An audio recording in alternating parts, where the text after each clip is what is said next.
as we start a new year, 2021, then we're thinking about fresh starts, aren't we? We're thinking about new beginnings. And it's interesting. When John's writing his gospel, do you know what the first words of Jesus are that he records?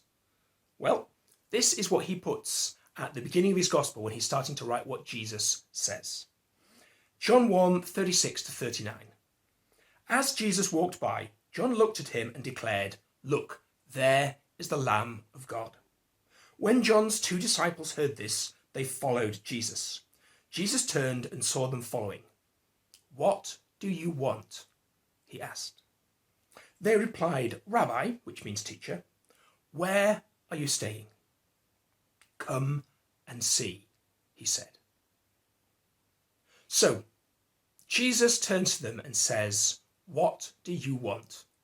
And at this time of year, we are often thinking about that thing, aren't we? What do you want? What do you want for Christmas? We ask people, what do you want for Christmas? We think ourselves, what do I want for Christmas? It comes to the new year. You think, how do I want this year to be different? That's where New Year's resolutions come in, really, isn't it? We're asking ourselves, what must I do to get what I want? So Jesus turned to them and asked, "What do you want?" And it's not the only time that he asks that question. Luke 18:41, he asked a man who was blind, "What do you want?" You might think it was obvious, but Jesus asked him. Matthew 20:21, to the mother of James and John, Jesus asks her, "What do you want?" This is a typical thing that Jesus asks us. And if I were to say to you now, what do you want? Type it in the comments. Don't, by the way, don't, but just imagine that I were to ask you. Type in the comments now, what do you want? The truth is, we probably wouldn't even really know.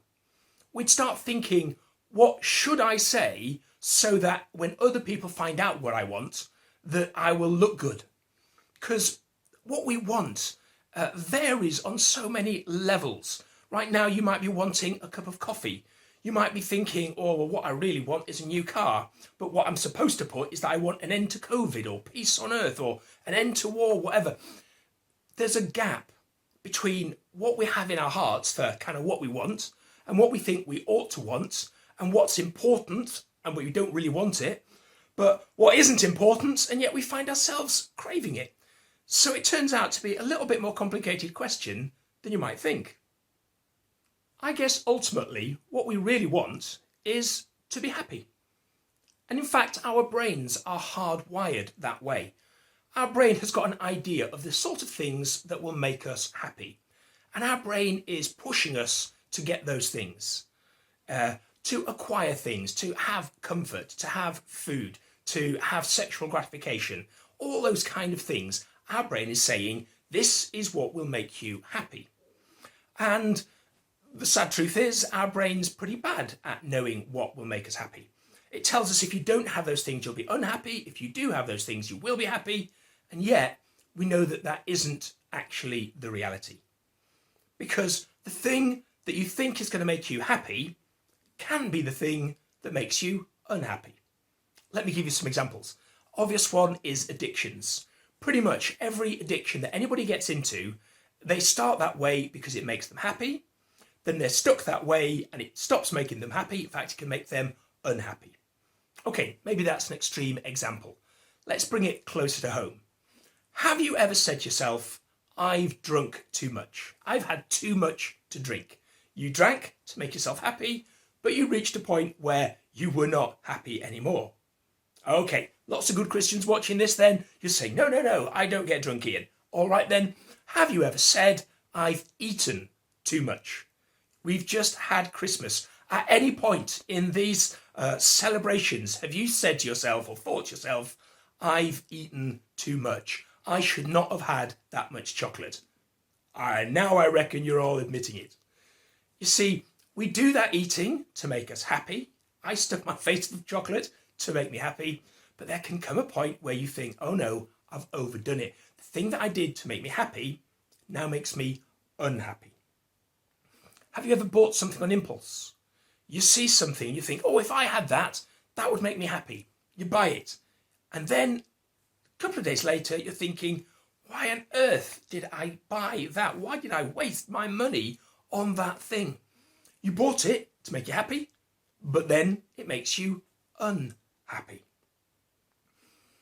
I find myself sometimes saying, when I'm at a time when I'm very, very busy, I find myself thinking, I wish I could just do nothing. And yet, after a while of doing nothing, I'm thinking to myself, I wish I could find something to do. The thing that we get makes us happy for a while, then it makes us unhappy. It's true on so many levels. So, don't assume that grabbing the thing that makes you happy is going to make you happy.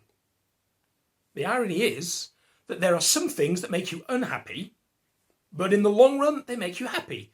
The unhappy thing makes you happy. And you're thinking, you're Marian, this can't be true. Here, let me give you a couple of examples. First one, it's very interesting, is some researchers asked a load of people to rank some things that could make them happy. What of these things makes you happy? And very near the bottom of the list was childcare. Having to look after the children does not make me happy. And then they got people to look back at their lives and say, looking back over time, which of these things made you happy? And you've guessed it, what was right near the top of the list? Looking after their children, spending time with their children. You see, happiness can have a perspective of time. At the time, you think, this is making me unhappy. And yet, when you look back, you realise that it's a very happy thing.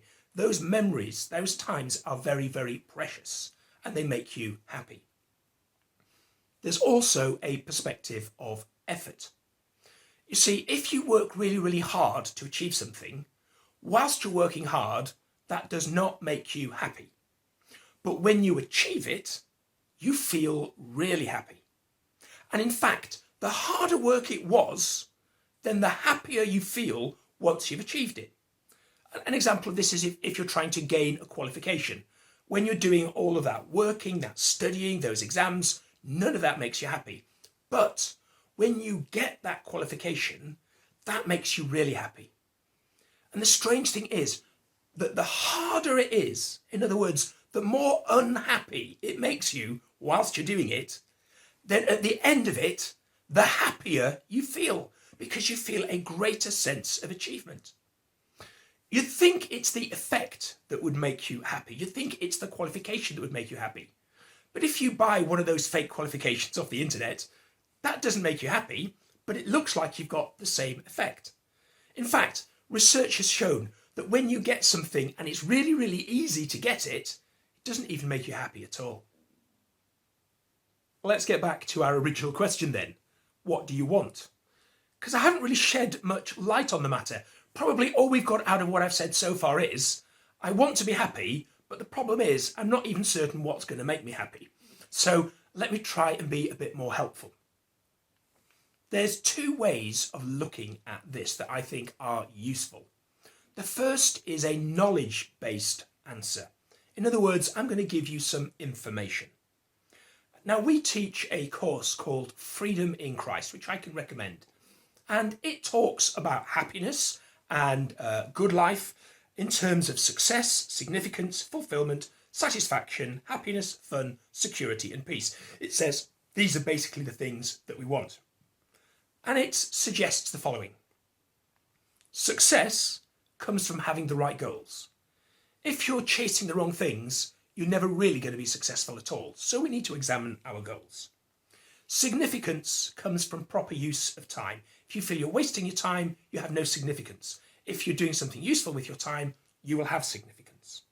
Fulfillment comes from serving others. If you only serve yourself, then you'll never feel fulfilled. But if you serve others, you will have a sense of fulfillment. Satisfaction comes from living a quality life. We'll talk about that another time. Happiness comes from wanting what you have, not having what you want. Wish I had more time to unwrap that. We'll look at these another time. And of course, you can look up the course yourself. Fun comes by enjoying life moment by moment.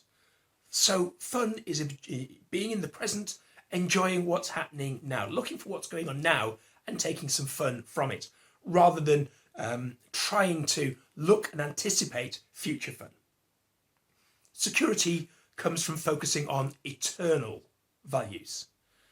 If there's one thing that 2020 has taught us, it is that we are not as secure as we think. But if you think eternally, if you're thinking about the future, about heaven, of life after death, then we can have total security. And lastly, peace comes from quieting the inner storm. Peace is not about everything being right around you. Peace is about what's happening on the inside. And I'll probably do a series opening up all of those, and some of you have heard me talk about those in the past. But I think those are some very, very useful things to help us understand maybe what will help us to get the most out of life. But there's another very useful way of looking at this. Let's go back to those verses that I read at the beginning. Let's think what happened. When Jesus turned to them and said, "What do you want?" they said to him, "Rabbi, where are you staying?" Now, as an answer to the question, what do you want? That is a really, really rubbish answer, isn't it? Where are you staying? I guess they're coming up with that. I'm not even so sure that we know what we want. Perhaps it reveals a couple of things. They called him Rabbi. That means teacher. In other words, they're kind of acknowledging, even subconsciously, that they think Jesus has got some information that they would find worth having. But also, where are you staying? That gives us an inclination that they want to spend some time with Jesus. And Jesus gives them an answer. He does not give them a knowledge-based answer. He does not give them an address.